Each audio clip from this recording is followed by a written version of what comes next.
Hi guys, it's Lori. Welcome back to my channel, Books, Ink, and Paper. Welcome if this is your first time. I have a book haul, and this was a bit of an unusual month for me. In the past couple of years, I really haven't hauled a lot of books for a variety of reasons.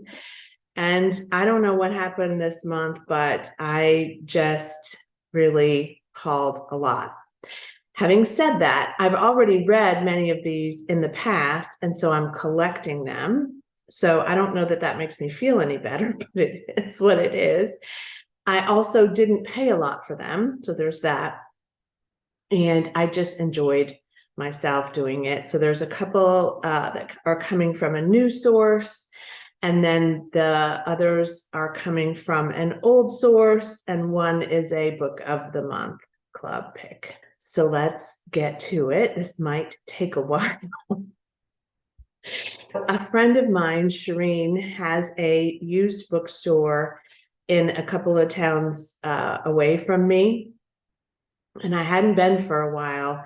And I just, one day we were kind of running around out that way. And I said, you know what, I'd really like to stop in. I've said this more than once, but on this particular occasion, we had time to do it. And so we did. And I got 4 books from her bookstore. It's actually called Southern Bound Bookshop. If you would love to support her, if you don't have anyone else that you're supporting on Libro, or you change up bookstore support now and again, which I know some people do, if you belong to Libro.fm or you want to join and you want to support a local bookseller, Shireen is a lovely human being on the earth, and she could really use the support. So there's a shameless plug for Shireen, but here we go. The first one I hauled, I have already read. This is The Sundown Motel by Simone St. James. I am a fan of Simone St. James, and I would like to collect all of her novels at some point in my life. And this was an easy pick because it looks like it's brand new. I'm not even sure anyone has ever read it, but they must have, because there's a little sticker inside of it. So that's interesting. But so this is a creepy thriller, a little horror-y, which Simone St. James is great at. So it has 2 timelines. I have to remember this now because it's been a while since I read this. Upstate New York in 1982 and upstate New York in 2017. And this girl in the first timeline, the oldest timeline, Viv Delaney decides she wants to move to New York, and to pay for her schooling and whatever she's going to do there to move, she gets a job as a night clerk at the Sundown Motel in Fell, New York. And there's just a creepy vibe there that she can't really identify. So years later, Carly is coming to terms with the loss of her Aunt Viv, who died mysteriously, and she decides to move to Fell, visit the motel, and also finds it creepy, and then tries to figure out possibly what may have happened to her Aunt Viv. I really did enjoy this, and I would like to reread it at some point. So there is a value in that. The next 3 I got are all collectors for me as well. So before the great hurricane called Katrina took away a lifetime of book collecting, yes, I'm still bitter about that. I had collected at that time all of the Patricia Cornwells and had read them up until around that time. I was pretty current with Patricia Cornwell. I'm a big fan of thrillers, as you know, and I'm a big fan of serial killer mysteries as well. Kay Scarpetta is a medical examiner and a forensic analyst, and well-versed in crimes and data, as well as becoming kind of good at understanding what serial killers do based on some of the evidence. And she has some help, and she has a niece that shows up frequently throughout the series. I'm not going to go into detail on these because it would take a long time, and there might be some spoilers as you go along. But this is the last precinct, which I will try to determine. This one is a ways down. This might be the 15th in the series, but I didn't have it anymore. This one is At Risk. And this one may be I need to like start a list too of all of these that I am collecting. I'll put a note in when I edit this and tell you what order these come in. How's that? And then I got the Body Farm, which is actually possibly, let me look, a first edition because it's sealed very nicely and I can't tell. It doesn't say it's a first edition, but it has the look and feel of a first edition and not of a library book, if that makes sense.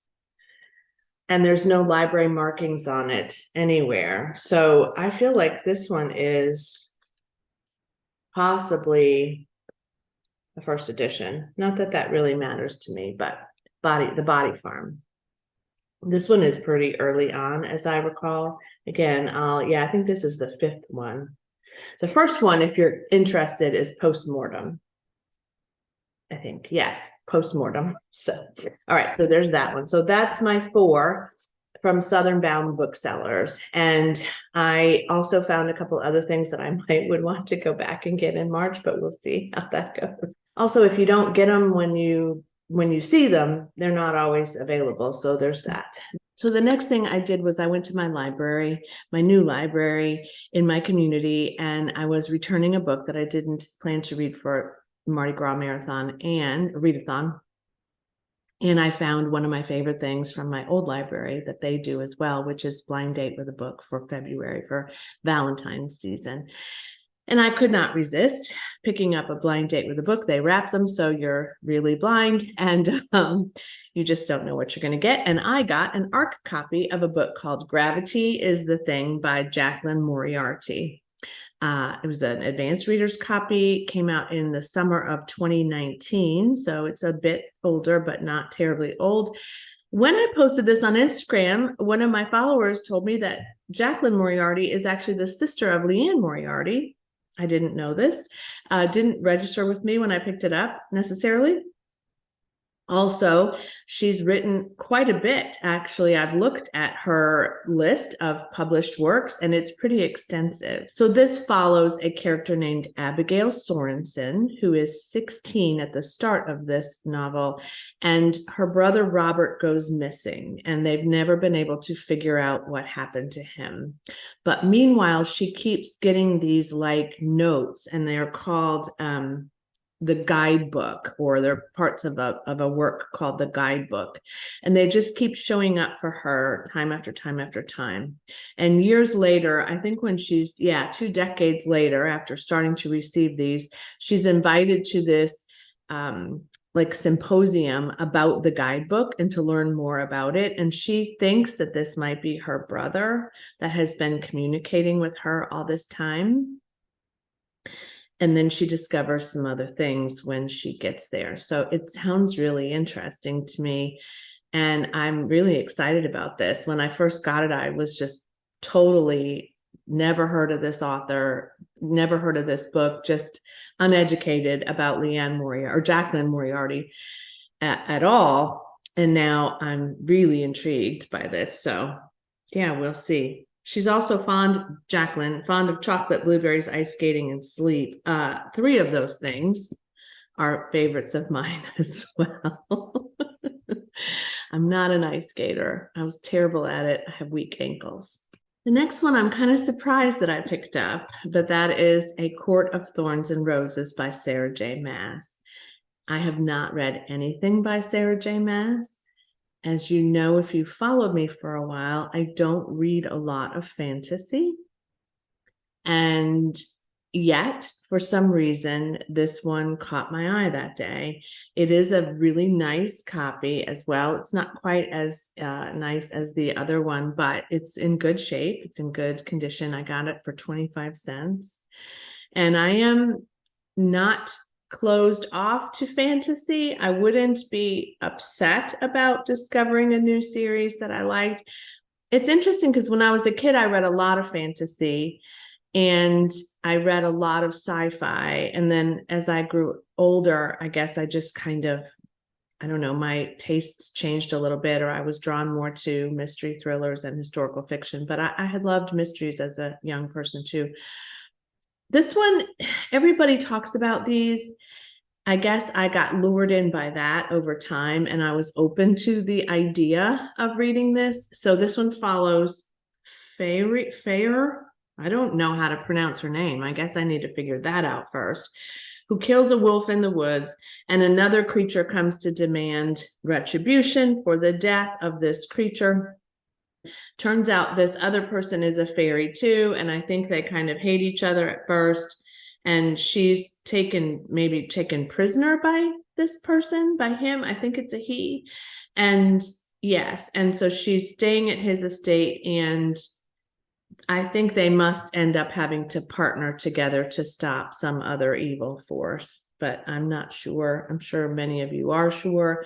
There are 2, 3, 4, 5, maybe 6 other books in this series. I'm not even sure. I don't know that I will continue in the series, but again, for 25 cents, and the cover is quite fantastic. The next one is also a fantasy. I picked up Scythe, which is the first in the Arc of a Scythe 3-book series by Neil Shusterman.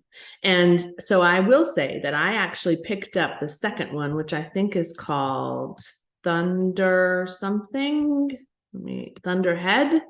And then there's a third. And I had purchased Thunderhead on Thrift Books or somewhere like that. It was a really great deal one day, and I thought, well, I'll just get Scythe next time I buy from here. And it was never available. I don't know if it is now, but at that time it was just not available on that site anymore. And I had a really hard time finding it on those used book sites. And then I would sometimes see it in the bookstore, but I would think, well, I'll get to it. It was just kind of a whim, again, kind of like the other one, but I needed to start at the beginning. So I got the first one now. And this one actually got a lot of awards. I can't really tell what this award was. Oh, it's a Prins Honor book. And it was the debut of this series. I don't think it was the debut of his whole entire catalog. Humanity has fixed all the problems of the world, war, disease. Nothing is a problem, but scythes can now end your life, and they are asked to do so at times to cull the population down so that it doesn't become extreme.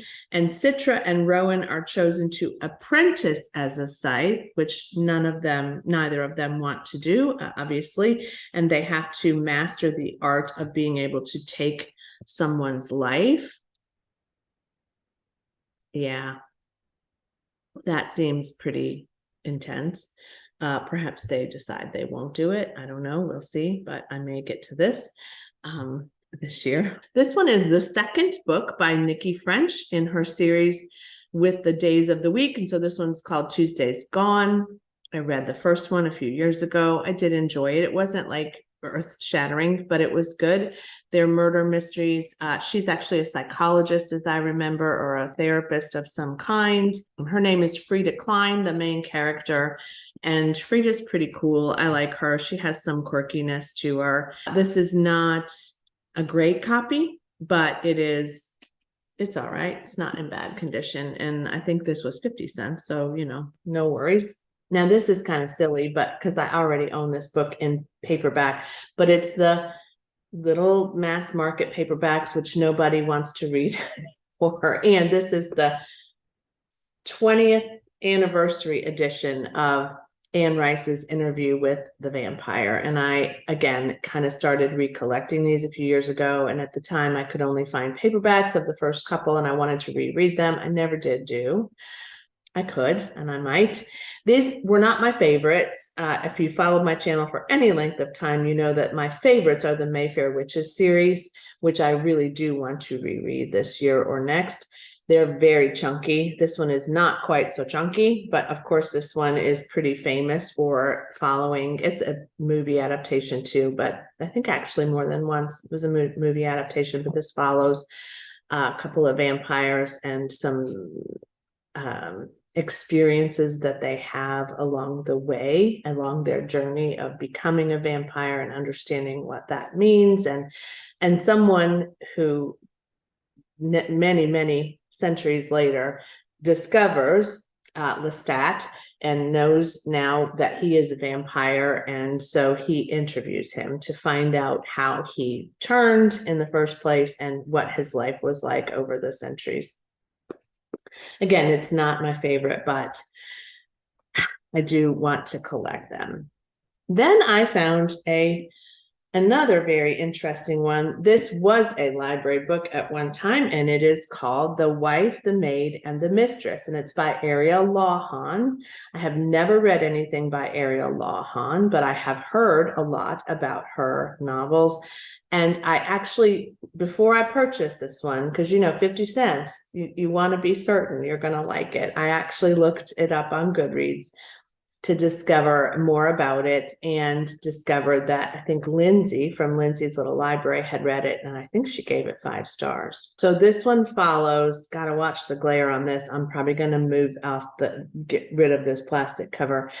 This one follows a judge, Joseph Crater, who is actually killed, I think, in a car accident. But he had a wife, a maid, and a mistress, and I'm not sure if they find out, I would assume, but and the mistress is like a showgirl wanting to get famous as well. But it just sounds like a great premise. I don't want to know a whole lot about it. It's set in 1930s New York. So, what better for me? So it is historical fiction. I love New York. I love that time. And it just sounded like a really good read. And then the last one, and again, mind you, 50 cents for this beautiful copy of A Promised Land by Barack Obama. I actually ran into Becoming by his wife, Michelle, in the used bookstore at Southern Bound the other day, and I didn't get it because I already had that stack, and I don't know why I didn't, but I need to probably go back and get that because I don't own that, but I have read it. I have not ever bought this because, one, it was a very expensive book, new. I think it was $45 to purchase new. It's very intimidatingly big. I don't know. I don't know. I love this photo on the back, by the way. I'm fascinated by presidential biographies. This one is, if I had read it, it would have fulfilled one of my winter bingo prompts that I didn't get done, because one of those that I didn't finish was a book over 500 pages. But this one is 701 pages. 701. It's heavy as all get out, and it promises to be the story of his earliest political aspirations from that space to the space where he came into Iowa and then became a candidate and later a nominee and later a president for 2 terms. So obviously this is a big book, and I don't know that I'll get to that this year, but it's one that I wanted to have. I think I might collect presidential biographies too. That's kind of a thing I wouldn't mind doing. I got one about George W. Bush for my son one year, and I noticed the other day it's on his shelf when I was over there, and I thought I need to borrow that and read that too. So maybe I should read George W.'s autobiography before I read Obama's. I don't know. It doesn't probably matter, but they're fascinating to me. And then the last one was my book of the month selection, so it came early in the month, but it is The Writing Retreat by Julia Bartz. I will give a review on this soon because I did complete this one, but not yet because I am saving it for another video. It is a debut novel by Julia Bartz, who is a therapist and I think a witch, if you read the acknowledgments at the back, and a story about her life. So that's interesting. The cover is fascinating. The bright green was also fascinating to me. But I did finish this. I finished it pretty quickly. It was a very quick read. It follows an author named Alex who has really had some trouble with writer's block. She had an incident with a friend who was also a writer. She is kind of just struggling after the loss of that friendship and after her inability to write anything for a year. There's a woman named Rosa who does a writing retreat every year, and she reads drafts of novels or of novels that people have published. And she invites a select few people, I think 6 or 7 people, to come to her estate. I think they stay for 30 days and they write a novel in that time, and she mentors them and supports them in their writing. So something creepy starts to happen when they all get there. It is pretty creepy. It is isolated, kind of mystery thriller. I'll tell you about it soon. I did haul Midnight in the Garden of Good and Evil as an audiobook because I had the physical copy and I wanted to do both. On Kindle, I hauled Black Cake by Charmaine Wilkerson, which I also read. I hauled Sparkling Cyanide by Agatha Christie because it was on sale for $1.99 and I had some digital credits. And then I hauled Mother Dear, and I can't remember, it's not, I think I got it for either really, really cheap or it may have been a free read for me from Amazon. But Mother Dear is written by Novalee Mayer, follows this family that looks like any other family. They have kids. He works hard. She, is kind of feeling lost and disconnected from her marriage probably. And then there's a break-in in their home and something really horrible happens, I think. And I don't want to know a whole lot about it, except that it is kind of the aftermath of this crime that they have been victims of. And it sounds really good. And the ratings it has on Goodreads are 3.92. So that's not bad at all. The tagline for it is, there's only one thing worse than doing the unthinkable, what you're willing to do to hide it. You never know. I am trying to read more of my Kindle books too. That's something I'm aware of. Thanks for watching. Thanks for listening to this long haul. Let me know if you've read any of these or if any of these are exciting to you. What you hauled this month. I would be curious about that too. And as always, happy reading. Bye.